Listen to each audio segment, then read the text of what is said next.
네, 안녕하십니까, 장성입니다. 오늘 준비한 인터뷰는 러퍼로 대학교에 재직 중이신 편도영 교수님과의 인터뷰거든요. 이 인터뷰가 좀 깁니다. 내용이 한 1시간 넘어가는데, 원래 저희가 인터뷰를 하게 되면 굉장히 많이 인터뷰를 하고 중간에 다 걷어내기도 하고 잘라내기도 하고 하는데, 이번 인터뷰는 거의 편집 없이 좀 1시간 넘어서 좀 길긴 하지만 그대로 내보낼 거예요. 그 이유는 편 교수님께서 너무 좋은 말씀을 많이 해주셨습니다. 스포츠 매니지먼트 전공이 어떤 전공인지, 매니지먼트 전공과 무엇이 다른지 이런 것부터 시작해서 러퍼로 대학교의 강점, 왜 와야 되는지, 한국 학생들은 유학 와서 어떤 걸 잘하고 어떤 건 아쉬운지, 그리고 우리 한국 학생들이 유학 왔을 때 어떤 점을 했으면 좋겠다라는 당부 말씀까지 다 내용이 포함되어 있거든요. 그러니까 사실 이 영상은 이 러퍼로 대학교 혹은 스포츠 관련 전공을 하시는 분들 뿐만 아니라 모든 유학생들이 다 보셨으면 하는 정말 좋은 그런 인터뷰입니다. 그러니까 시간이 좀 길더라도 여러분 틀어놓고 딴 일 하셔도 좋으니까 꼭 이 영상 잘 확인하셨으면 좋겠습니다. 자, 그럼 인터뷰 시작할게요. 영국유학.com.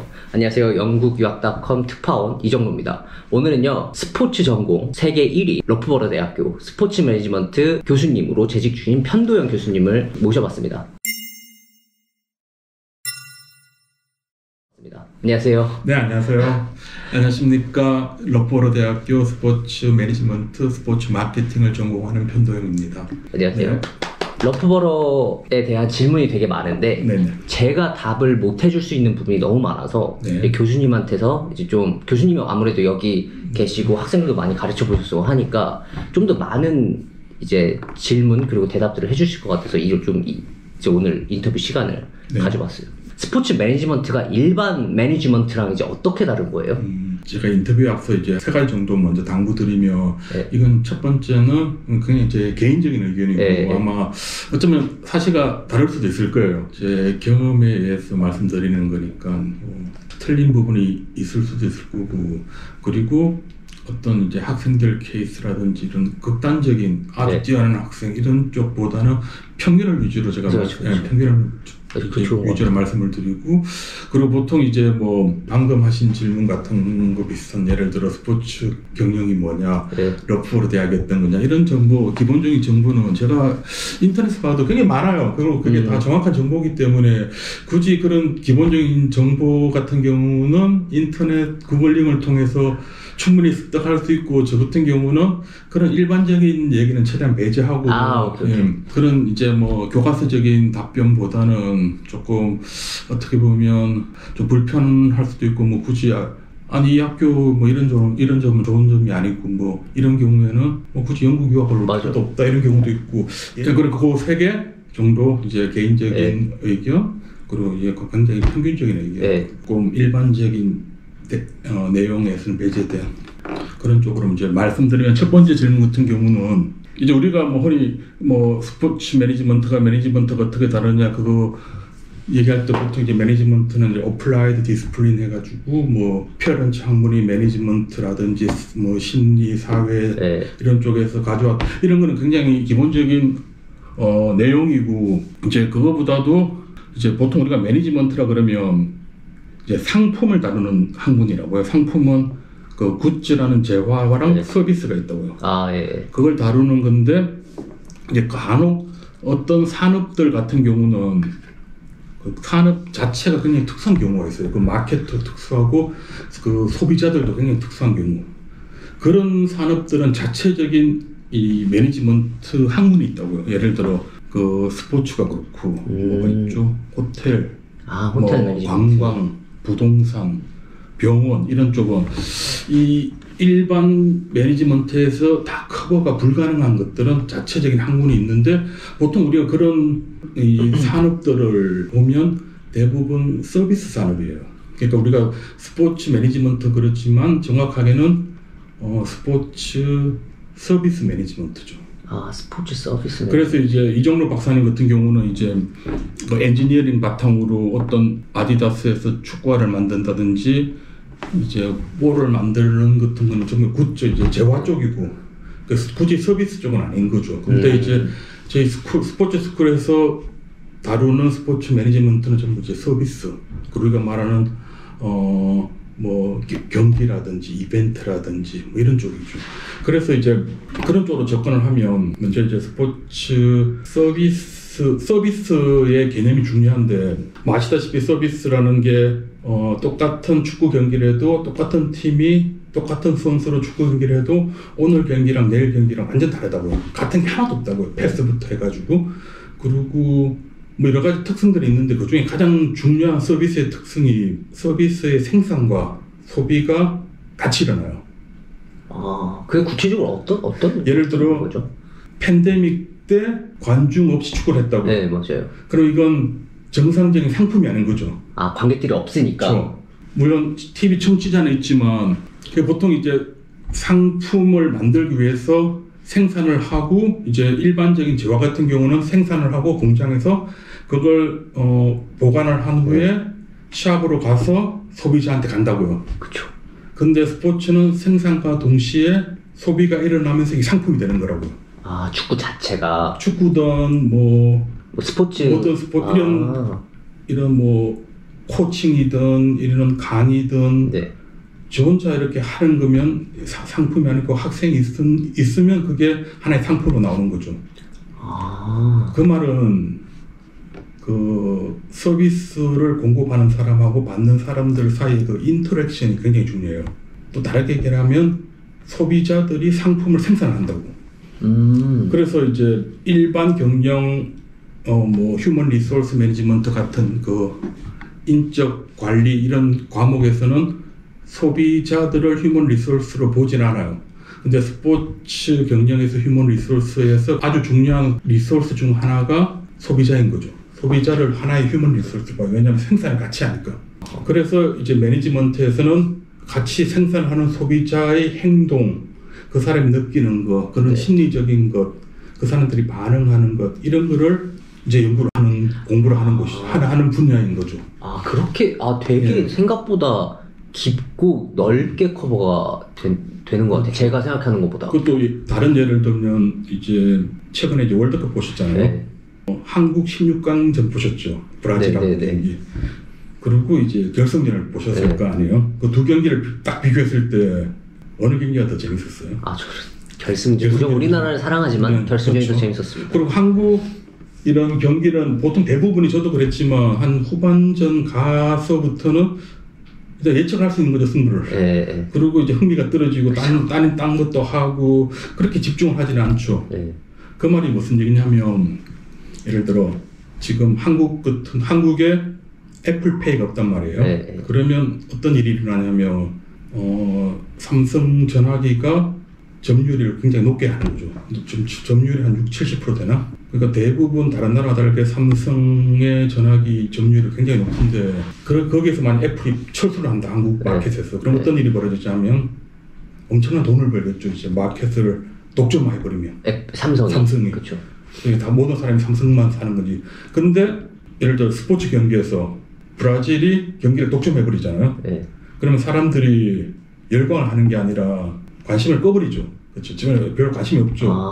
그러면 이제 경기에 집중도 안 하고, 그러면 거기에 광고주라든지 스폰서들이 그냥 이제 흥미를 잃는 거죠. 집중을 안 하니까. 왜냐하면 사람들이 집중을 해가지고 경기를 보면서 자기네 노출되는 광고라든지 브랜드를 봐야 되는데, 근데 거기에 비해서 이제 결승전 같은 경우는 정말 마지막까지, 승부차기 마지막까지 결과를 알 수 없었다고. 그렇죠.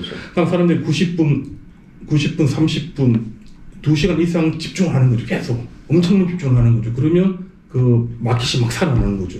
이제 스포츠 같은 경우는 이게 컴패러티브 밸런스가 전력 평준화라고 해가지고 다른 산업은 아까 말했듯이 한 기업이 마켓을 독점하면 그 기업은 성공하는 거예요. 완전 성공하는데, 스포츠 같은 경우에서 한 리그에서 한 팀이 그 리그를 독점해버리잖아요. 아까 월드컵 예처럼. 그러면 사람들이 관심 꺼버리는 거죠. 그럼 그 리그 자체가 망하는 거죠. 그래서 항상 비슷하게 하려고 그래요. 제일 좋은 리그는 승률이 1위 팀하고 2위 팀 차이에 승률이 차이가 없는 거예요. 모든 팀의 승률이 0.5면 오늘 경기로 1위가 20이 되고 22가 1위 되고 이런 경우가 생기면 사람들이 엄청난 집중하는 거죠. 엄청나게 이제 관심이 있는 거죠. 그러면 거기 자연스럽게 방송사들이 들어오고, 스폰서들이 들어오고, 광고주들이 들어오고, 사람들이 경기장 가서 보는 거죠. 특수한 산업에서 일어나는 현상들을 그 기존의 매니지먼트에서 있던 이론들, 심리학 이론들을 적용해가지고 그걸 스포츠 언어로서 이제 설명해 주는 게 전반적인 이제 스포츠 경영이라고 말씀드릴 수 있습니다. 왜 스포츠 매니지먼트가 따로 일반 비즈니스 매니지먼트랑 분류가 되는지 알 것 같아요. 훨씬 그러니까 좀 다른 성질의 매니지먼트라고 해야 되나? 그게 조금 뭐 나중에도 그 말씀드릴 기회가 있겠지만 사람들이 스포츠를 대하는 그 태도랑 다른 매개체를 대하는 태도가 완전 틀리기 때문에 그 스포츠를 이용해서 기업을 홍보한다든지 어떤 다른 조직이 자기네 목표를 이루는데 굉장히 효율적으로 그게 사용될 수가 있는 거죠. 영국만 봐도 그럼요. 축구에 맨날 이렇게 좀 우스갯소리로 축구에 미친놈들이다라고 맨날 얘기를 하잖아요. 근데 아까 말씀하셨던 것처럼 그게 진짜 있는 것 같아요. 저도 이렇게 살면서 특히 스포츠 축구를 이제 저는 이제 축구만 이제 좀 아는데 그렇게 그런 현상이 일어나는 것 같아요. 그래서 이제 스포츠 매니지먼트가 일반 매니지먼트랑 어떻게 다른지 설명을 해주셨고, 그러면 스포츠 매니지먼트 이제 공부하고 나면 뭐 장점이라 그래야 되나요? 그런 것들은 또 어떤 게 있어요? 아니면 뭐 학생들이 나중에 산업에 나가서 어떤 인더스트리에 도움을 줄 수 있고 어떤 방향으로 좀 이게 이제 나가는 거예요? 네.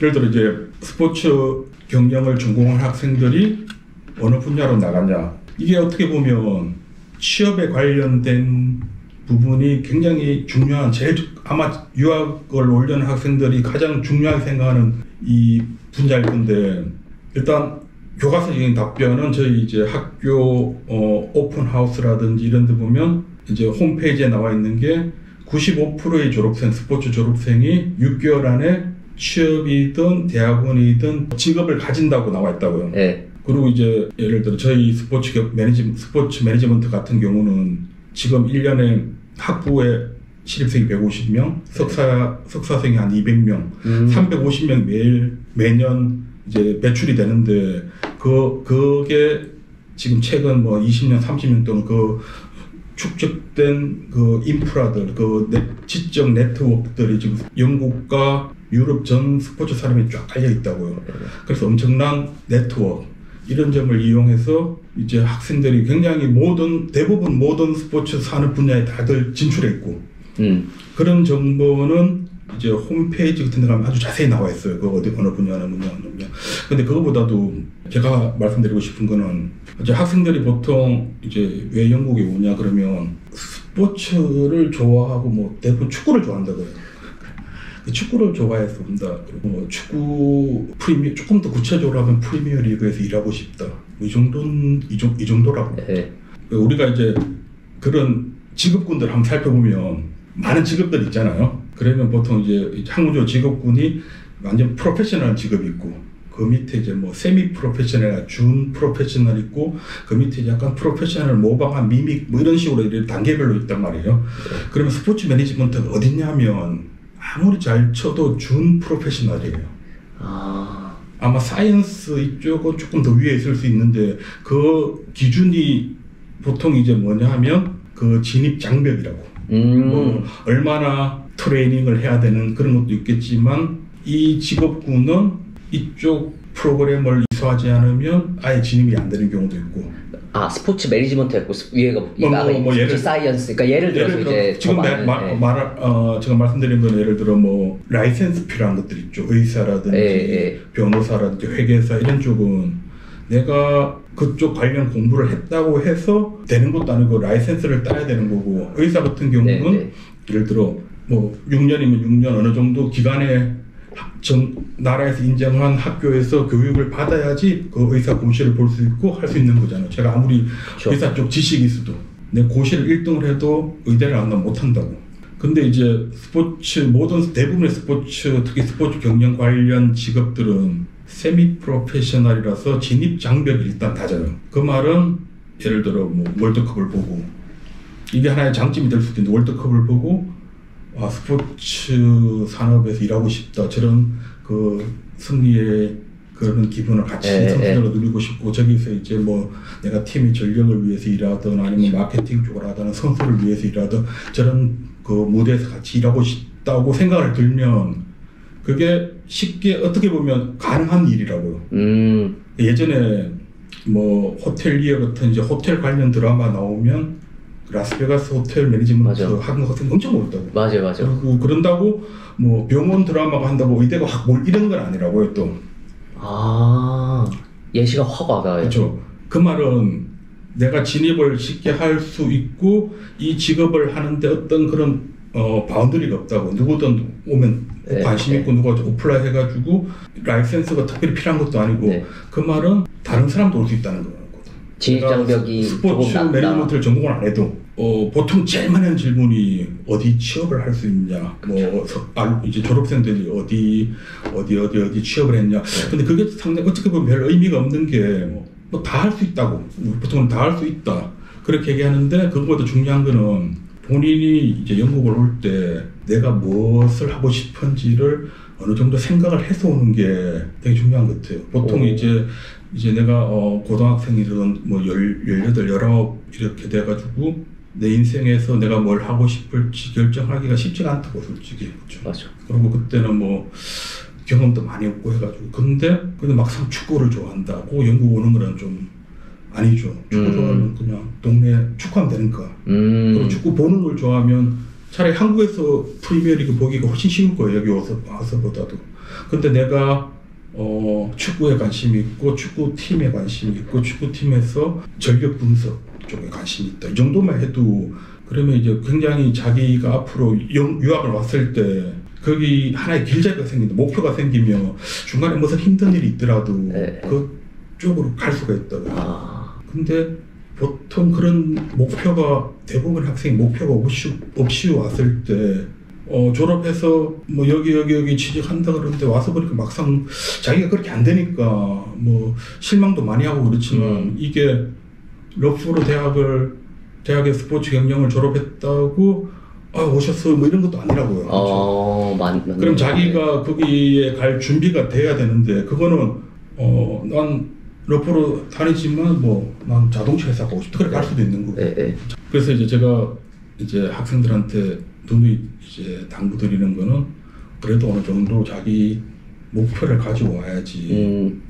지금 여기 와서 길면 4년, 짧으면 3년이고 말이 3년이지 이제 앞에 처음에 와서 이제 적응 기간 보통 이제 마지막 6개월 정도는 거의 다 끝난 상태이기 때문에 어떻게 보면 2년 정도라고. 2년 정도에 뭐 방학 때 한국 가고 그러면 1년 6개월 거기서 내가 얼마나 이제 자기가 훌륭한 그 잡마켓에서 인기 있는 캔디데이트로 될 수 있고 없고는 1년 6개월 2년에 결정이 나는데 그게 그렇게 쉽게 결정이 안 나요. 그래서 최소한 자기가 어느 정도 나가 하고 싶은 목표가 있어야지 여기 와서 거기에 맞게 하나씩 준비를 할 수 있는 거예요. 그러면 이제 그게 자기가 갈 수 있는 거고. 근데 내가 지금 확실히 모르겠다 이렇게 얘기해서 뭐 내가 당장 인생의 커리어를 정하라는 건 아니고 이거는 지금 당장 2년 3년 후에 하고 싶은 거 그거까지만 하고 막상 해보고 아니면 바꾸는 건 굉장히 쉽다고요. 그러니까 지하철 잘못 타가지고 바꾸는 것보다는 쉬울 수 있어요. 근데 처음 가는 게 힘들지. 그러니까 이제 한국 학생들이 아까 말씀하신 거를 제가 이제 이해를 해보면 정말 저도 이제 교수님 하신 말씀처럼 축구 좋아하고 스포츠 좋아해서 오는 학생들이 진짜 많아요. 근데 그냥 좋아만 해요. 그렇죠. 무슨 말인지 혹시 아시겠어요? 좋아만 하면 오케이 이해가 되는데 그러면 그대들이 이 학교에 와서 당신들이 학교에 와서 어떻게 커리어를 디벨롭을 할지 아니면 내가 지금 스포츠 매니지먼트를 내가 축구를 좋아해서 그냥 스포츠가 좋아해서 스포츠 매니지먼트를 전공을 선택을 했는데 말씀하신 대로 이 사회는 러프버러 스포츠 나왔다고 해서 어서 오십시오 하지 않잖아요. 증거가 있어야 되잖아요. 내가 왜 스포츠 매니지먼트를 공부를 했고 이런 본인만의 증거가 있어야 후에 뭐 사업을 하든 직장을 구하든 할 때 그게 이제 빛을 발하지. 단순히 그냥 축구를 좋아하고 스포츠를 좋아하고 프리미어리그를 좋아해서 여기 오면 그게 깨질 수가 있는 것 같아요. 그냥 그런 환상들이 왔는데 솔직히 러퍼러 대학교도 대부분 이제 명성은 좋지만 뭐 막상 왔는데 뭐 맨날 렉처 노트나 이렇게 보고 있고 그러니까 준비가 안 된 학생들 이거 맨날 렉처 노트만 보고 있는데 나는 프리미어리그 이거 뭐 어떻게 하러 왔는데 그러니까 이게 잃어버리는 거지 자기 자신이 왜 왔는지. 그리고 솔직히 뭐 영국이든 미국이든 그 수업 자체는 그렇게 뭐 내용이 뭐 다른 내용을 하고 그렇진 않아요. 그러니까 뭐 영국에서 하면 더 영국적인 걸 많이 하겠지만 네. 뭐 예전처럼 뭐 예를 들어 한국에서 하든 영국에서 하든 지금 거의 같은 교재를 보고 같은 논문을 보고 한다고 예전처럼 뭐 영어 서적을 보고 하는 게 지금은 다 하기 때문에 뭐 구글 스칼라만 가도 다 다운받을 수 있고 하기 때문에 그걸로는 차별이 안 된다고요. 그 외국에서 유학한다는 자체만으로는. 그리고 막상 영국에 있으면 뭐 심리적으로 안정이 되고 뭐 이런 것밖에 없는 거죠. 자기가 이제 준비가 안 돼 있으면. 아, 그쵸. 그러니까 러퍼로를 그냥 들어왔는데 예를 들어서 나 러퍼로 들어왔으니까 다 됐다라고 생각하는 순간 이제 변화하기는 조금 쉽지 않을 수가 있다라고 말씀을 하시는 거죠. 맞아요. 그래서 기존의 졸업생들이 어디를 어떤 분야를 가고 그거는 그렇게 의미가 없는 것 같아요. 내가 뭘 하고 싶고 내가 거기를 가기 그 목표를 이루기 위해서 어떻게 준비하는 것 같아요. 중요하게. 근데 이제 러프로 대학에 가지는 그런 장점이 있는 거죠. 선배들이 다 갔다고 해서 자기가 갈 수 있는 그렇죠. 확정이 아니잖아요. 본인이 노력을 해야 된다라는 거잖아요. 저번에 우리 한번 얘기했듯이 포트폴리오를 준비를 하건 이런 건 뒤에서 좀 더 깊게 다룰 것 같은데 진짜 맞는 말씀이신 것 같아요. 진짜 러퍼를 이름 때문에 오고 막 뭐 때문에 왔는데 막상 왔는데 아무리 네트워크가 좋고 명성이 있는 학교를 와도 본인이 준비가 안 돼 있으면 빛을 발하기가 어렵다. 이제 교수님은 편도영 교수님은 한국에서 연세대학교에서 학부를 하신 거죠. 학부하시고 미국에서 학부 석사. 석사 하시고 미국에서 박사 하시고 그리고 싱가포르에서 또 스포츠 매니지먼트 교수님으로 계시다가 러프버로로 오신 거예요. 네네. 차이가 좀 있나요? 3개국 스포츠 매니지먼트에 있어서?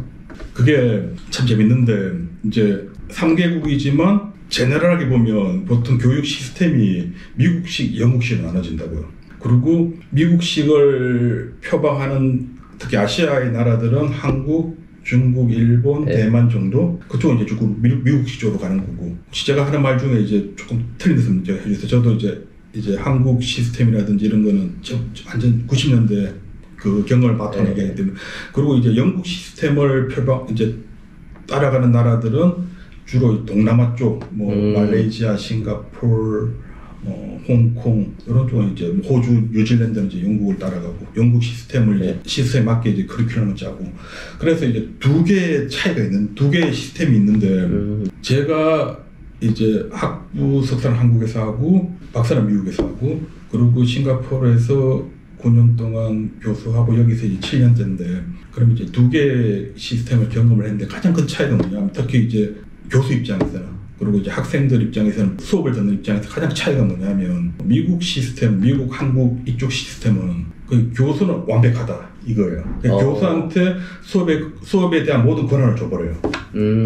그래서 교수가 수업 뭐 내용이라든지 강의 내용이라든지 평가 방법, 뭐 시험을 몇 개 칠 건지 아니면 제출 일자 이런까지 모든 걸 교수가 자기의 권한이죠. 그러니까 교수가 그걸 결정하는 거죠. 왜냐하면 그 수업을 가장 잘 이해하는 사람은 그 교수 그 자신이 있고 그 사람이 굉장한 지식과 지적, 감정적 굉장히 완벽한 성숙도 있다고 보는 거죠. 이 사람이 최고로 결정을 할 수 있는 사람이라고 보는 거죠. 그런데 영국 시스템은 교수는 완벽하지 않다 이거예요. 그래서 우리는 시스템을 해야 된다. 시스템으로 가는 거죠. 그 말은 학교에서 많은 걸 컨트롤해요. 예를 들어 제가 미국에 있을 때 수업을 보통 박사 때 뭐 한 학기에 뭐 3개, 뭐 4 과목 전다 그러면 내가 100을 수업에 쓸 수 있으면 이제 상식적으로 25 가는 게 굉장히 이제 이상적으로 가는 이제 준비를 하는 거죠. 수업에 대한 그 제가 투자를 하면 근데 어떤 과목은 그 교수님이 어떤 확고한 티칭 철학이 있어가지고 굉장히 이제 좀 빡세게 돌려요. 그러니까 수업도 시험도 많고 매주 시험 있고 숙제도 거의 뭐 2주에 한 번씩 숙제 있고 중간 있고 기말 있고 그래 그 수업에 거의 한 70%를 투자를 해야 돼요. 그럼 나머지 세 수업에 내가 한 10%밖에 못 한다고. 그러면 이제 또 밸런스를 맞추기 위해서 이제 좀 쉬운 수업을 가는 거죠. 그러다 보면 그 교수님 수업에서 내가 듣는 게 굉장히 많이 얻을 수 있고 또 나머지 수업에서 내가 생각보다 없는 게 적을 수가 있다고. 근데 여기는 그렇게 한다는 자체가 학생들에게 불이익을 준다 생각해서 수업이 4개면 정말 25 할 수 있게 디자인을 학교에서 해요. 그리고 저희 같은 뭐 평가 이런 것도 학교에서 옵션을 줘요. 이제 니네 크레딧이 수업이 3학점 크레딧이 여기 뭐 15학점, 20학점 이렇게 얘기하는데 3학점 크레딧이면 시험 한 번 1,500자 과제 하나, 아니면 1,500자 과제 2개, 네, 아니면 과제 하나, 조별 발표 하나 그런 식의 옵션이 있단 말이에요. 내가 나의 티칭 철학과 이 수업 내용을 봤을 때 나는 이런 어세스먼트를 이런 평가를 해야 된다는 건 이제 안 되는 거죠. 학교에서 용납하는 네 수업 때문에 학생들이 불이익을 받는 다른 수업에서. 그래서 여기는 보통 한 수업에 한 100시간을 사용하라 그러면 그 100시간을 정말 100시간만 투자하면 이 수업을 내가 완벽하게는 아니지만 어느 정도 우수한 성적으로는 그 수업을 따라가는 거죠. 딱 100시간만 하면 그걸 컨트롤 해줘요. 아, 그래서 학교 수업 그 인트로덕션 위크 때 첫 수업 가면 크레딧 10이면 마지막 렉처 뭐 셀프 스터디 시간 뭐 100시간 이렇게 뜨잖아요. 30 수업, 70 셀프 스터디 이런 것도 있고. 그렇게 해서 맨 토탈에서 100시간이 그렇게 해서 나오는 거구나. 그럼 정말 그 시간에 맞게 과제라든지 수업 준비가 딱 맞게 돼 있어요. 맞아요. 근데 그렇게 초가 안 해요. 저 같은 경우에는 근데 저는 욕심이 좀 많아서 셀프 스터디를 그냥 제가 더 했던 것 같고, 말씀하신 대로 이제 맨 첫 번째 시간 그 모듈 인트로덕션 시간에 교수님들이 항상 얘기를 해주셨어요. 저 지금 학부 때 생각해보면 어세스먼트 몇 시간 투자, 렉처 몇 시간이고 셀프 스터디 몇 시간, 뭐 예를 들어서 랍 있다 그럼 랍 몇 시간이고, 아 그렇게 돼서 이미 연구원 스트럭처 안에서 짜여진 거 안에서. 그리고 예를 들어 뭐 미국에서 이제 오늘 숙제를 이제 과제를 제출해야 되는데 몸이 안 좋아서 그럼 교수한테 컨택을 해가지고 내가 지금 이런 상태 때문에 몸이 안 좋으니까 3일만 더 기한을 달라. 네. 그걸 직접 얘기를 하고 교수가 판단한다고. 이 학생은 그동안 내 수업을 잘했으니까 너는 오케이. 그리고 만약 다른 학생이 하면 너는 믿을 수 없다. no. 이런 식으로 그것도 교수의 재량에 따라 가지고 yes, no가 되는데 여기는 그런 모든 자체를 학교에서 결정하는 거죠. 그러니까 교수는 수업하고 예를 들어 과제가 있으면 거기에 채점하는 거죠. 자기 전문성을 가지고. 그 채점도 뭐 시험 문제 같은 채점을 하고 그걸 그냥 학교에서 뭐 토탈 내가지고 성적 입력 이런 것도 학교에서 다 해요. 그래서 이제 아마 학부 하셔서 알겠지만 시험이 그러니까 학교에서 컨트롤하는 거죠. 그래서 시험 장소, 날짜, 너 시험 어디 있어, 테이블 넘버까지 다 정해져 있어요. 맞아요. 그리고 저희는 이제 학기 초반에 기말고사 그 시험지를 학교에 제출하면 학교에서 그걸 검토를 맞아요. 검토를 하고 이 정도면 타당하다 그러면 이제 그걸로 시험 문제가 되는 거죠. 맞아요. 그 이유는 이제 학교에서 컨트롤하는 거죠. 학생한테 연락해가 언제 시험이니까 와라 그런 식으로. 그러니까 굉장히 뭐 수백 명씩 들어가는 경우도 있는 거죠. 어떤 시험 칠 때. 아 그러면은 교육 과정이 아까 처음 말씀하셨던 것처럼 영국하고 미국으로 조금 스타일이 나뉘는데 미국은 아예 교수의 권한이고 영국은 학교에서 먼저 스트럭처를 짜놓고 이제 분배가 되는 형식인 거네요. 교수님들한테 이런 식으로 진행을 할 거다. 너희들이 옵션을 골라라. 시스템을 만들어 놓고. 시스템을 만들어 놓고 그 안에서 하는 거고 미국은 아예 교수의 권한으로 다. 그러니까 서로 이제 장단점이 있는 거죠. 이제 그렇죠. 뭐 예를 들어 이런 시스템이 지금 난 다른 철학이 있는데 이런 시스템에서는 내가 100% 내 역량을 발휘할 수 없다. 이럴 수도 있는 거고. 그 대신 가장 큰 문제가 내가 불완전하기 때문에 만들 수 있는 어떤 그 에러 값들을 그런 시스템을 따라가면 그걸 최소화할 수 있는 거죠. 아 진짜 영국 스타일인 것 같아요. 그냥. 근데 그게 장단점이 있어요, 솔직히. 미국 교수들은 영국 스타일 별로 안 좋아하고 영국 교수들은 이제 미국 스타일이 어떻게 저렇게 한 사람한테 모든 권한을 주냐. 그 학생들의 미래가 달릴 수도 있는데 뭐 이런 식으로 가는 거죠.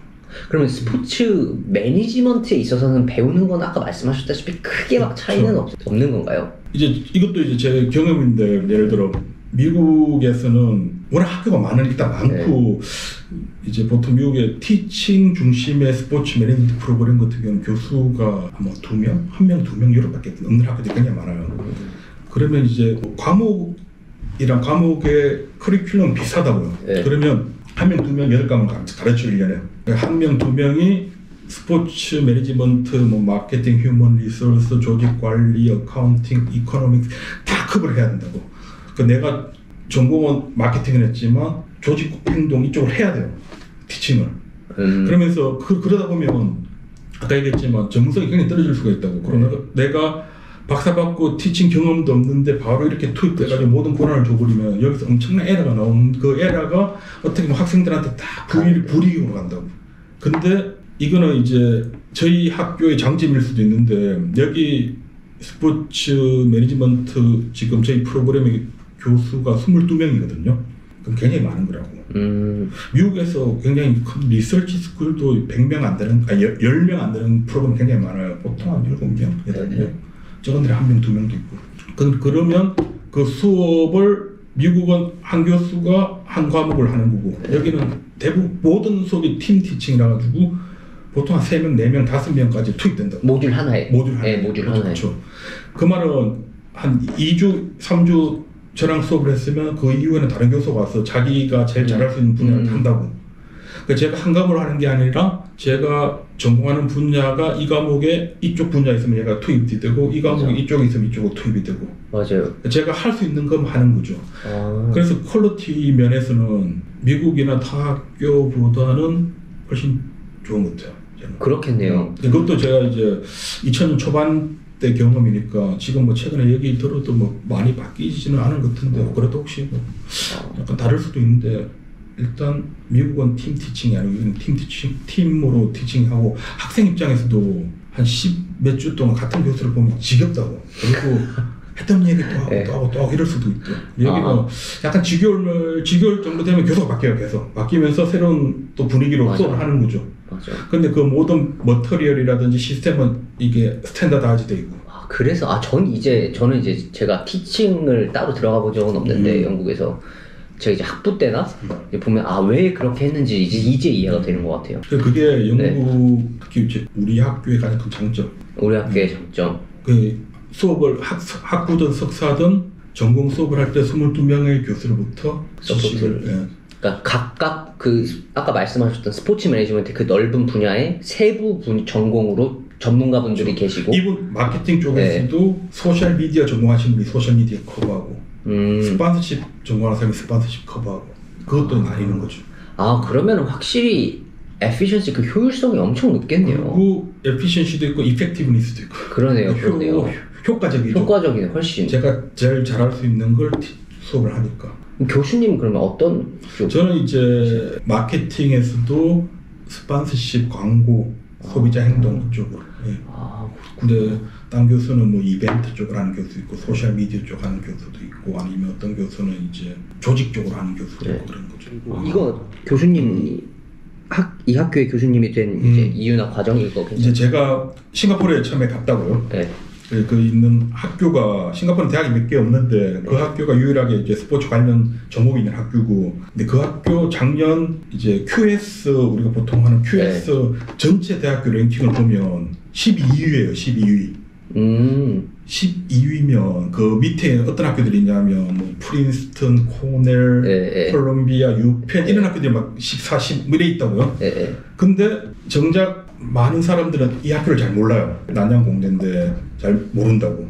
근데 그 학교에 저희가 있던 스포츠 매니지먼트라든지 스포츠 관련 이제 P는 예전부터 있었지만 스포츠 사이언스랑 스포츠 매니지먼트는 제가 가고 3년 후에 이제 처음으로 생기기 시작된 싱가포르에서 유일하게. 그 말은 이제 학문적으로 정립이 안 돼 있는 상태죠. 그리고 학교는 정말 돈도 많고 그러니까 스포츠도 잘해주고 학교 전체 랭킹 이거 봐 정말 좋아요 학교가. 근데 상대적으로 이제 제 전공 쪽은 어떻게 보면 브랜드 파워가 약했죠. 예를 들어 학회를 가면 우리 뭐 사람들 만나가지고 어느 학교에서 왔냐 그러고 싱가포르에서 저 싱가포르 잘한다고 싱가포르는 그러면서 학교 이름을 얘기하면 약간 뭐 이런 식으로 가요. 그러면 사람들이 그 학교를 이게 약간 중국 이름이기 때문에 기억도 하기 힘들고 그냥 싱가포르 정도만 기억을 하든지 아니면 싱가포르하고 간혹 필리핀하고도 헷갈리는 사람도 있고 그래요.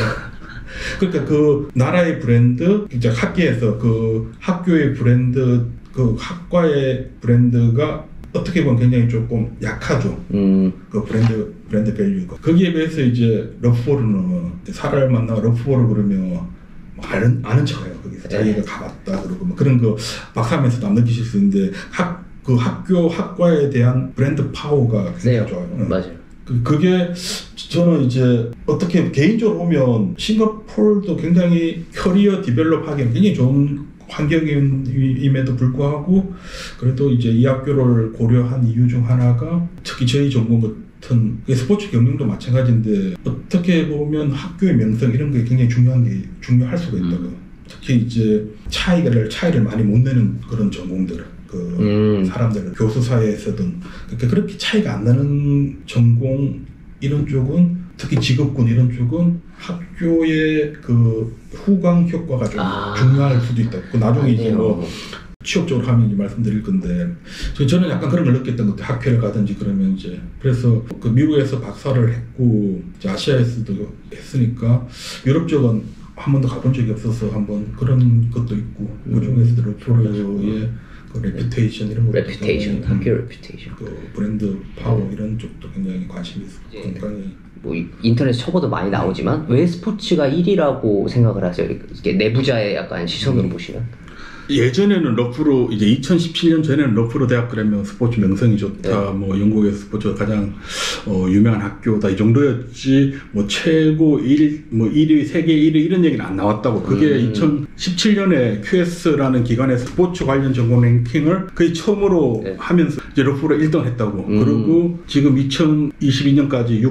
6년 연속 1위를 하고 있다고. 작년까지. 맞아요. 그러면서 사람들이 각인이 된 거죠. 1위 세계 최고. 이렇게 이제 얘기를 하고 학교에서도 그 점을 굉장히 홍보를 열심히 하고 이인터넷이든 유학원에서 이 학교를 홍보할 때 항상 앞에 붙는 얘기가 세계 최고 이런 게 붙는다고요. 근데 그걸 또 다른 식으로 생각을 해보면 세계 최고인지 아무도 몰라요. 그러니까 최고가 아닐 수도 있고 그 최고라는 그걸 판단하는 기준도 모호하고 그런 기준도 없을 거고 아마. 그리고 뭐 미국에 있는 학교에 있는 사람들은 그걸 인정 안 하는 사람도 있을 거고 그러니까 최고가 아닐 수도 있죠. 최고라고 말하기가 그냥 어폐가 있는 건데 제가 말씀드리고 싶은 거는 최고일 필요는 없다. 근데 사람들이 최고라 믿으면 그게 최고가 되는 거예요. 그게 마케팅 컨셉인데 아까 이제 학생들이 자기가 이제 하고 싶은 목표를 선택하고 그 짧은 기간에 변화를 시키는 거잖아요. 거기에 적합한 그 캔디데이트를 만들기 위해서. 근데 1년, 뭐 2년 기간에 내가 영어부터 문화적 이런 사회적 관습부터 해가지고 전공 지식을 하기는 불가능해요. 맞아요. 그걸 내가 그렇게 되는 거는 거의 힘들죠. 근데 그렇게 되었다고 보이는 건 쉬워요. 쉽다기보다 훨씬 그게 상대적으로 훨씬 쉽죠. 그러니까 가능한 얘기죠. 그래서 다시 이제 랭킹으로 들어오면 사람들이 러프 그러면 이게 1년, 2년, 3년 하다가 6년쯤 되니까 어느 정도 이제 어떻게 보면 노음식으로 돼버리고 그렇게 항상 앞에 이제 수식어처럼 붙어버리니까 자연스럽게 그 얘기가 나온다고. 그게 1위하고 예를 들어 2위, 3위 정말 차이 안 날 수도 있는데 그 상징적인 의미는 엄청나요. 3위 그러면 세계로 3위 학교를 소개하는데 이런 식으로 얘기 안 한다고. 1위이기 때문에 한다고요. 맞아요. 그리고 이제 뭐 특히 유학생들 이제 한국에서 유학 간다고 이제 뭐 친척들이나 이제 할머니들 할아버지한테 인사드리러 가면 어디 가냐 그러면 러프로 간다는 건 아무도 몰라요. 근데 이제 1위 대학 같으면 이제 뭐 이런 식으로 나오는 거죠. 그게 이제 내가 이 학교를 다니면서 굉장히 누릴 수 있는 혜택 중 하나예요. 네임밸류뿐만 아니라 제가 학부 때부터 스포츠 관련 학과를 쭉 다녔는데 미국까지 싱가포르 여기까지 왔는데 20년 넘게 했죠. 근데 한국이든 미국이든 싱가포르이든 스포츠에 대한 인식이 비슷해요.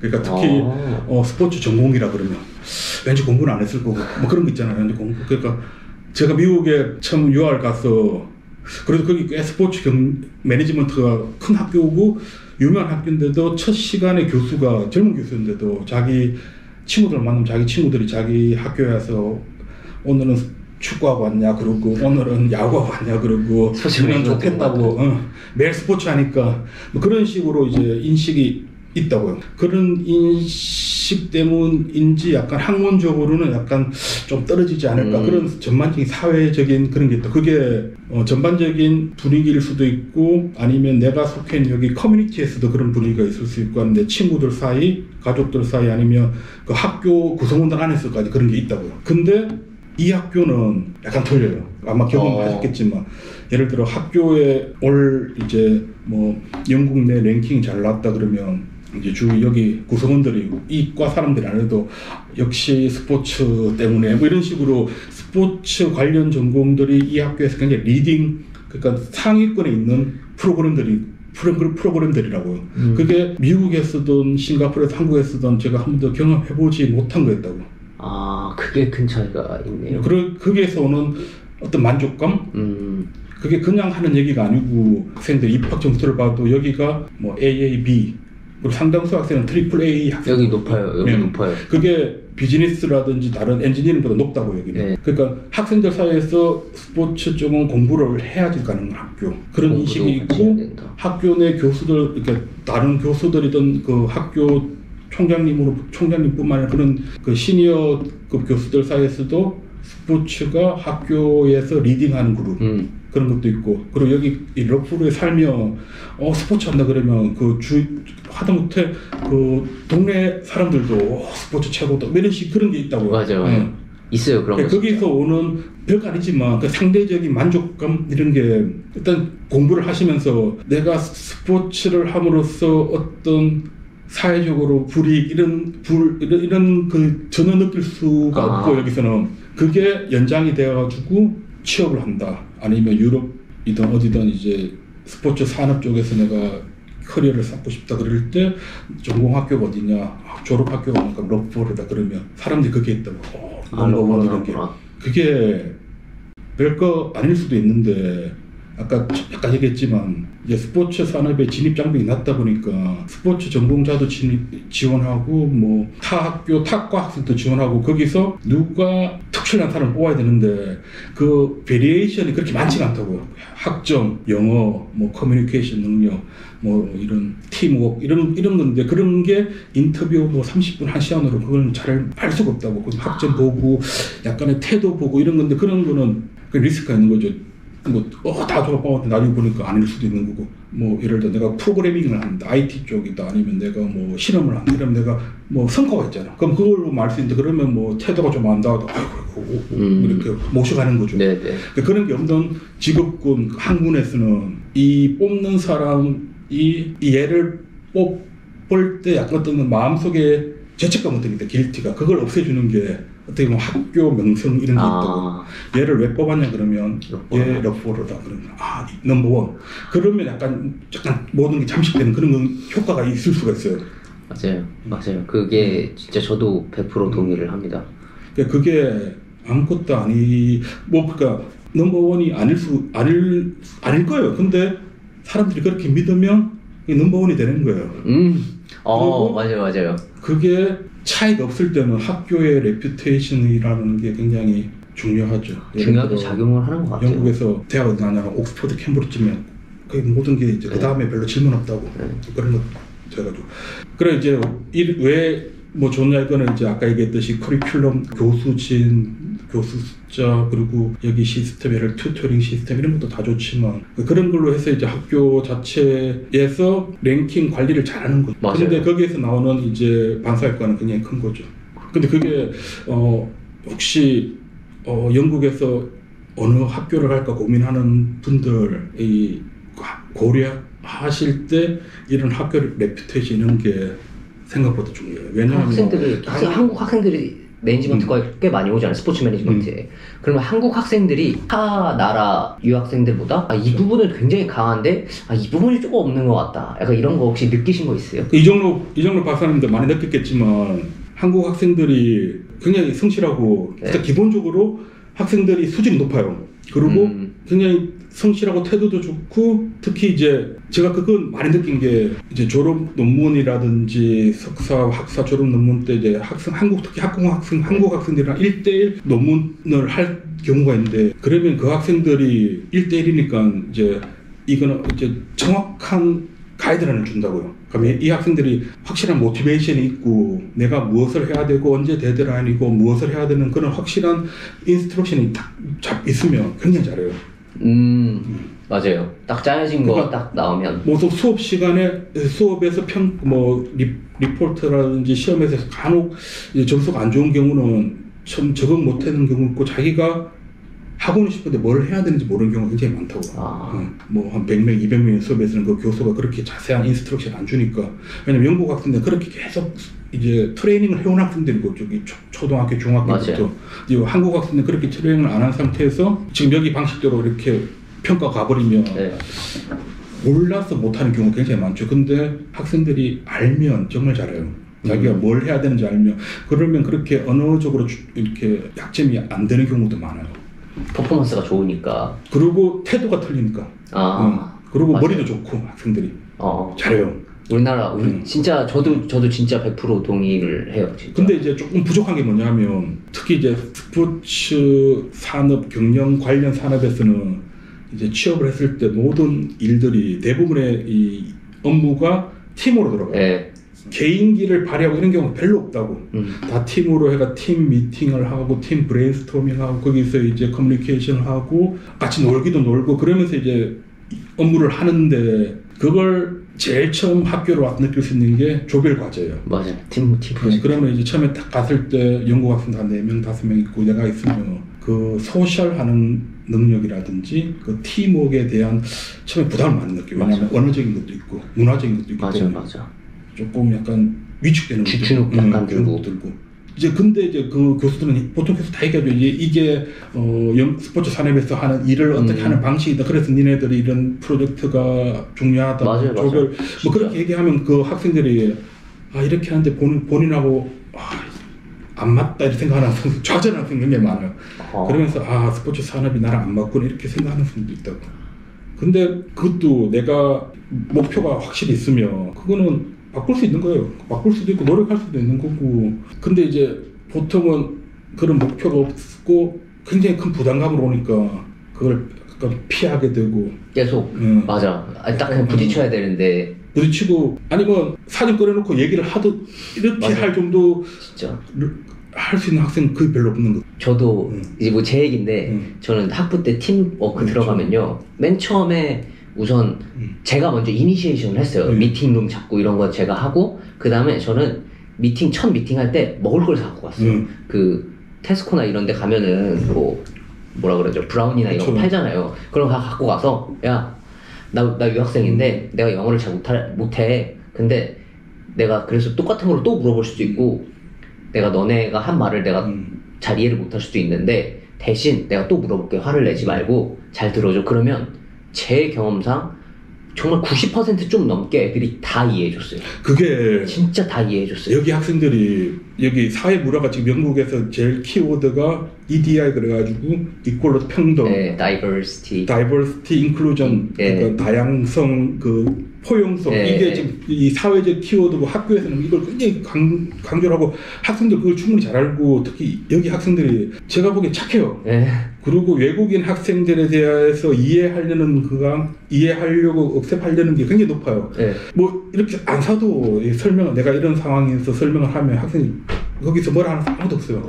무시하고 뭐 지네들끼리 말 빨려고 이런 학생 거의 없고 다 이해할 한 명이 그러면 다른 학생은 그걸 못하게 해요. 그 정도로 여기 학생들 굉장히 성숙돼 있죠. 근데 그거는 이제 내가 그런 식으로 어프로치를 해야 되는 거죠. 맞죠.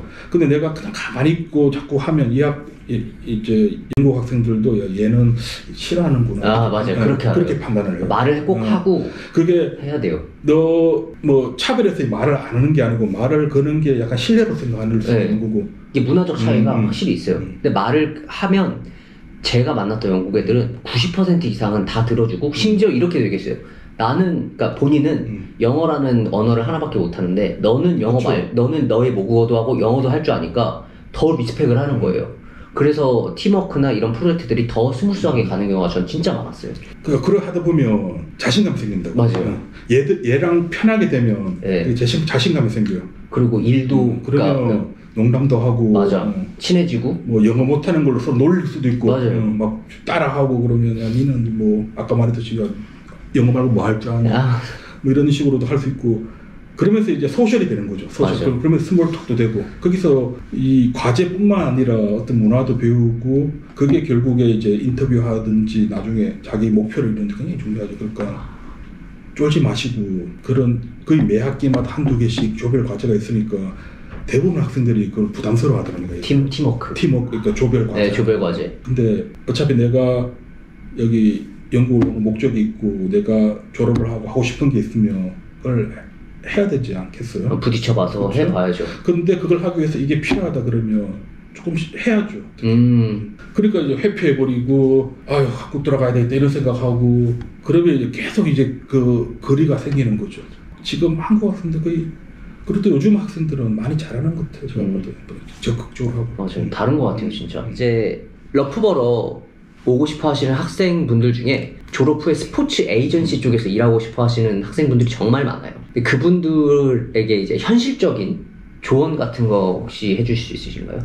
그게 1990년대 이제 막 스포츠 경영 마케팅의 붐이 일어나기 나를 때 그 영화가 하나 있거든. 제리 맥과이어라고. 그 영화가 이제 에이전트 영화예요. 탐 크루즈 나오는 거 보셨나요? 못 봤던 것 같아요. 보통 그때 이제 90년대 2000년 초반에는 그 영화를 보고 에이전트가 되겠다.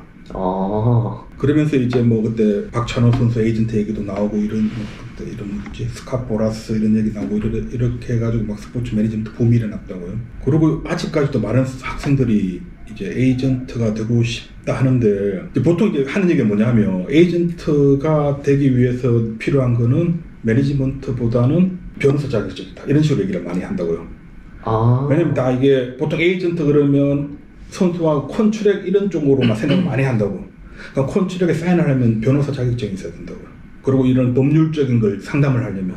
근데 이제 여기서 조금 더 현실적인 거는 에이전트가 그 영화에서처럼 그 선수들하고 막 악유하면서 사인을 하는 목적도 그런 일도 있겠지만 보통 에이전트는 온 더 필드하고 이제 경기장 쪽 일, 오프 더 필드가 경기장 밖의 일.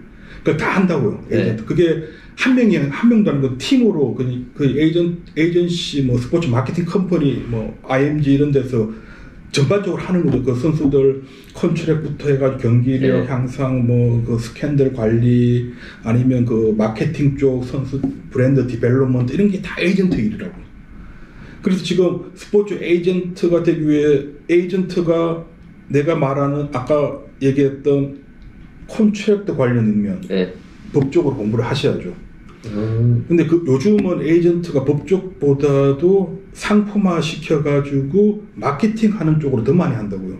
그러려면 이제 스포츠 매니지먼트 경영 쪽에서 공부를 하시고 관련된 마케팅 회사 이런 데서 경력을 쌓고 에이전트를 중점으로 하는 뭐 아까 얘기한 IMG 이런 회사 쪽으로 나이키도 그렇고 아디다스도 그렇고 그런 회사로 가는 게 하나의 방법이고 그리고 이제 몇몇 학교 특히 러프버러 런던 같은 경우는 에이전트 프로그램도 있고 그래요. 뭐 몇 주 프로그램 해가지고 서티피케이트 나오고 그런 것도 있는데 그러니까 이게 되게 애매한 게 먼저 내가 에이전트가 어떻게 내가 에이전트를 정의하고 에이전트의 많은 역할 중에서 뭘 하고 싶고 그게 제일 중요한 것 같아요. 워낙 커버하는 게 많으니까 그 중에서도 내가 어떻게 보면 콘트랙은 그냥 일부라고. 근데 그런 것도 있지 않을까요? 아까도 그 얘기했던 것 중에 하나인데 그냥 스포츠가 좋아서 오는 학생들이 있잖아요. 근데 막상 취업하려고 이제 자기 몸을 들이밀었는데 나랑 이제 어떻게 보면 경쟁자들이 있잖아요. 같이 지원서 낸 친구들이. 근데 그 친구들은 포트폴리오도 있고 뭐도 있고 근데 나는 혹시 아무것도 없네? 이렇게 되는 경우가 있잖아요. 그래서 포트폴리오 준비나 아니면은 네트워크를 쌓거나 그러니까 이런 것들도 준비하는 것도 전 좋지 않을까라는 생각을 해봤어요. 그때 교수님도 한번 말씀하셨잖아요. 그래서 이제 마지막으로 제가 여기 뭐 러프버러든 영국이든 미국이든 유학을 준비하시는 분들께 이제 당부 드리는 첫 번째 말씀 중 하나가 제일 중요한 구체적인 목표. 구체적인 목표. 인생의 커리어가 아니고 인생의 목표가 아니고 그 쇼텀 그러니까 졸업하고 2년 3년 후에 내가 제일 하고 싶은 거. 그 구체적이라서 좋아요. 그리고 해보고 이거 아니다 싶으면 바꾸는 건 굉장히 쉬우니까 영국이 아니다 난 영국이 아니야 한국 가고 싶으면 영국에서 한국 가는 걸 헤드헌터 통해서 충분히 쉽게 갈 수 있고 뭐 미국으로도 갈 수 있고 그 다음은 굉장히 쉬워요. 근데 첫 번째 직장 잡는 게 힘들어서 그런 거지. 그래서 좀 많은 학생들이 졸업 후 그냥 한국으로 돌아간다고요. 그게 첫 번째 구체적인 목표의 부재. 구체적인 목표의 근데 부재. 목표가 있으면 내가 수업을 하면서 이제 학교 1학년부터 다니면서 준비를 할 수 있다고요. 그 준비가 하나씩 포트폴리오를 만드는 거죠. 예를 들어 뭐 아까 얘기했듯이 뭐 조별 과제 아니면 그 콜스웍이라고 이제 리포트하면 자기가 하고 싶은 분야를 하는 거죠. 내가 에이전트에 관심다 그러면 조별 할 때도 학생들한테 우리 에이전트 쪽 하자 이런 식으로 이니시에이션 할 수도 있는 거고, 리포터도 에이전시 쪽으로 이제 뭐 마케팅 수업이든 어카운팅 수업이든 그 에이전트 관련된 쪽으로 토픽을 잡고 하는 거죠 자기가. 그럼 그쪽으로도 그러면서 이제 계속 하나씩 레주메를 만들어가는 거죠. 그리고 어떤 학생 같은 경우는 그 리포트를 차곡차곡 모아가 이제 인터뷰까지 가져가는 학생도 있고. 왜냐면 그게 하나의 컨시스턴시가 있으면 자기 스토리가 나오겠네요. 그렇죠. 하나의 굉장히 좋은 스토리라인이 되는 거죠. 그러려면 이제 유학을 왔단 말이에요. 그러면 처음에는 다 힘들어요. 이제 문화적인 적응도 안 되고 특히 언어적인 문제도 있고 이런 생소한 곳에 와서 힘든데 1학년 때 처음에 막 힘들어 하다가 반가운 소식을 하나 듣는다고 1학년 점수는 최종 성적에 포함이 안 된다. 그러면 이제 마음을 확 나와버려. 그러면 어떻게 되냐면 1학년 때 학생들 학점이 대부분 낮아요. 그래도 이거는 포함이 안 되니까 안도를 한다고. 근데 이제 여기서 뭐가 문제가 있냐면 그런 포트폴리오를 만들어가는 첫 번째 단계가 1학년 학점이고 그 1학년 때 언오피셜이지만 그 학점을 가지고 내가 이제 플레이스먼트 그쵸. 플레이스먼트 정말 중요해요. 이거 중요하답니다. 2학년 마치고 내가 최대한 빨리 공부를 마치고 한국을 돌아가서 뭐 집안에서 가업을 뭐 이러면 플레이스먼트가 필요 없고 내가 뭐 석박사례가 교수가 됐다 그러면 그렇게 플레이스먼트 필요 없을 수가 있는데 내가 취업을 하겠다 그러면 이거는 거의 100%예요. 100%. 예. 그리고 플레이스먼트 때 외국인 학생들도 투이션을 내기는 내는데 20%만 내니까 그쵸. 그걸 안 할 이유가 없어요. 빨리 끝낸다고 좋아하는 빨리 끝내가 빨리 한국 가는 게 목적이 아닌 이상은 그걸 플레이스먼트를 해야 된단 말이에요. 그럼 플레이스먼트 지원을 언제 하냐면 보통 2학년 1학기 때요. 그쵸. 2학년 2학기 되면서 이제 결정이 나는 거죠. 뭐 인터뷰하고. 그럼 2학년 1학기 때 지원을 할 때 1학기 성적이 안 나올 때 하는 거예요. 그리고 2학년 수업 중에 이제 1년 코스가 꽤 있기 때문에 그거는 2학년 말에 성적이 1학기, 2학기 같이 한 성적이 나오기 때문에 보통 1학년, 1학년 성적으로 가지고 지원한다고. 내가 뭐 19살, 20살 뭐 그래 있겠어요. 그러면 학점이 중요하겠네요. 그러면 그 사람 그걸 본다고요. 그렇죠. 당연히 보죠. 그러면 이제 그걸 가지고 물론 인터뷰도 하겠지만 그걸 가지고 이제 플레이스먼트가 결정나고 특히 이 학교의 두 번째 장점은 이 학교랑 영국의 축구 뭐 프리미어 축구팀이든 이런 스포츠 관련 조직 이거 회사 조직 뭐 단체 기구들이랑 굉장히 MOU가 많아요.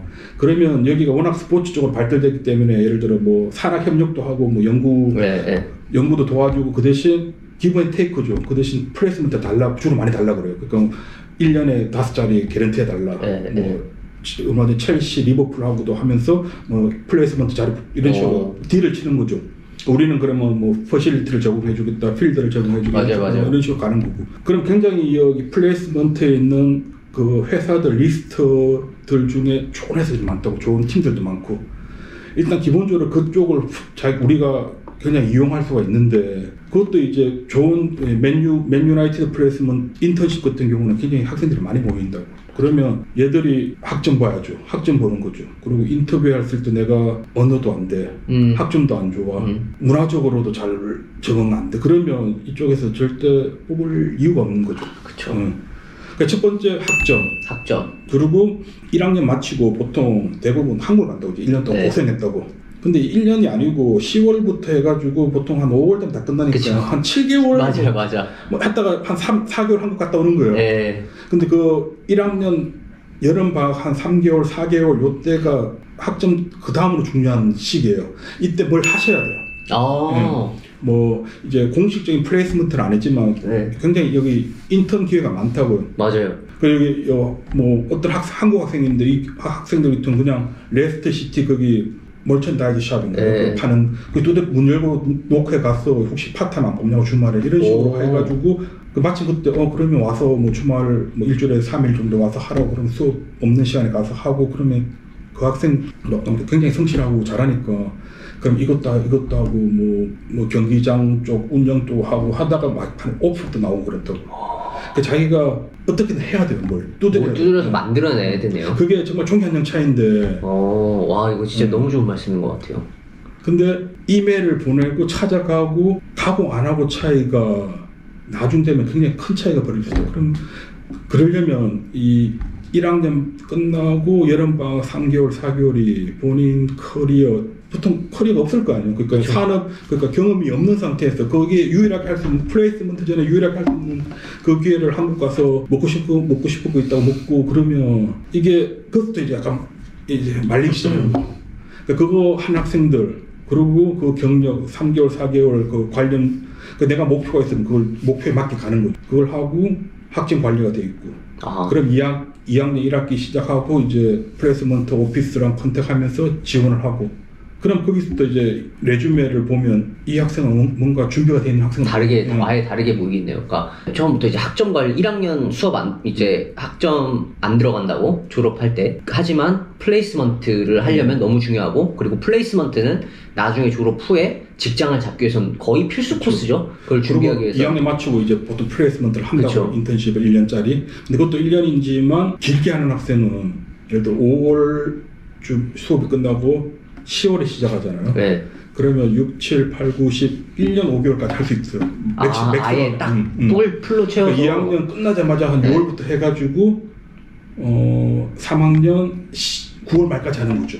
그렇게 내가 1년 3개월, 4개월 플레이스 이런 식으로 인턴십을 하면 회사에서 중량을 줘요. 그러니까 내 경력에 도움이 될 만한 걸. 예전에 예를 들어 뭐 다른 나라 같은 경우는 한 달, 2달 플레이스먼트 뭐 이런 인턴십을 하면 그냥 왔다 가라 그래요. 그냥 그러고 뭐 그냥 하지 말라 그래요. 그리고 뭐 간단한 거 좀 복사 뭐 그때 정말 그러니까 왜냐면 한다고 갈 학생이니까 그렇게 경력에 도움이 될 만한 업무를 안 주는데 한 1년 이상 있으면 거기서 프로젝트에도 참여시켜주고 어떤 프로젝트 맡기기도 하고 그러면서 이제 본인이 정말 학교에서 배울 수 있는 것들을 배우는 거죠.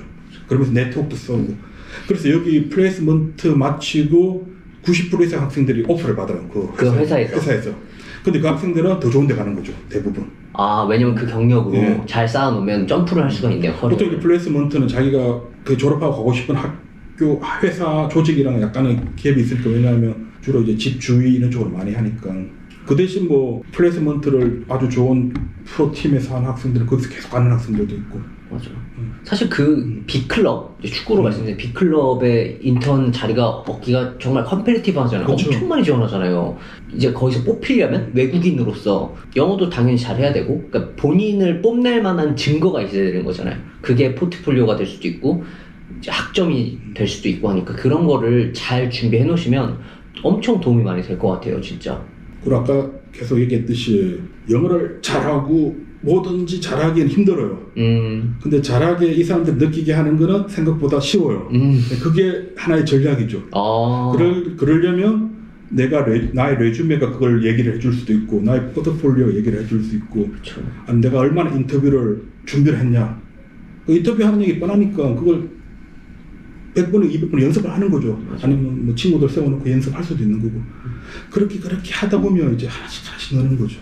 맞아요. 근데 제가 봤을 때 2학년 끝나고 플레이스먼트를 하는 친구들이 있잖아요. 네. 그 친구들은 1학년 때부터 준비를 시작을 하는 그쵸. 것 같아요. 들어오자마자 CV 작성하고 커버레터 작성하고. 그래서 아까 말씀하신 저는 뭐가 생각이 나냐면 이제 막상 학교가 공부하는 시기가 10월 달에 학기 시작해서 5월, 6월에 끝나잖아요. 그쵸. 10월, 10일, 12, 1, 2, 3, 4, 5, 6 하면 9개월이잖아요. 근데 거기서 크리스마스 브레이크 빼고 시험 기간 빼고 이러면 6에서 7개월이에요. 이스트 브레이크 한 달 빼고. 그럼 6개월이네요.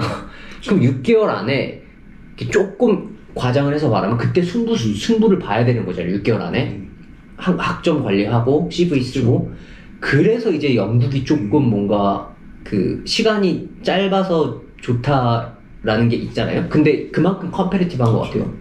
인텐스하게 빡 가는 것 같아요. 근데 이제 거기서 이스트 브레이크 그 한 달 동안 아르바이트 하는 학생들도 있고 경험 쌓으려고. 그게 예를 들어 내가 여름에 인턴십을 했다. 그러면 그게 네트워크가 되니까 나 이번 이스트 브레이크 때 내가 봄방학 때 할 수 없냐 그러면 당연하라 그러죠.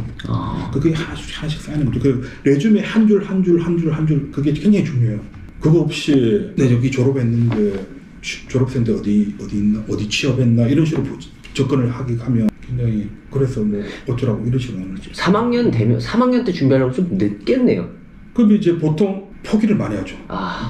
이쪽은 아예 포기를 이제 한국적으로 알아본다든지.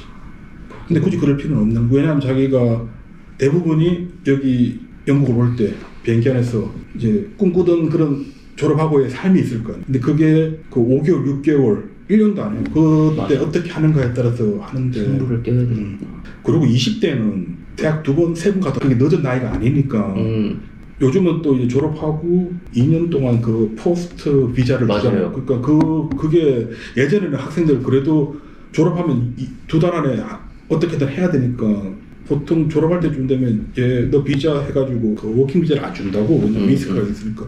지금 2년 이 기간도 굉장히 인턴 그 풀로 이제 쓸 수 있으니까 나 2년 동안 할 수 있다 그러면 할게. 그러면 한번 와서 일하는 거 보자. 이런 식으로 갈 수도 있는 거고. 그러니까 본인이 얼만큼 찾고 얼만큼 행동하냐가 그렇죠. 제일 그래가 이거 아니다 싶으면 딴 데 이직하면 되는 거고. 그렇죠. 딴 나라 가도 되는 거고. 딴 산업 쪽으로 넘어가도 되는 오늘 러프버러 대학교 스포츠 매니지먼트 교수님, 편도영 교수님 모시고 말씀을 나눠봤습니다. 오늘 교수님 시간 내주셔서 너무 감사합니다. 거고. 네, 고맙습니다.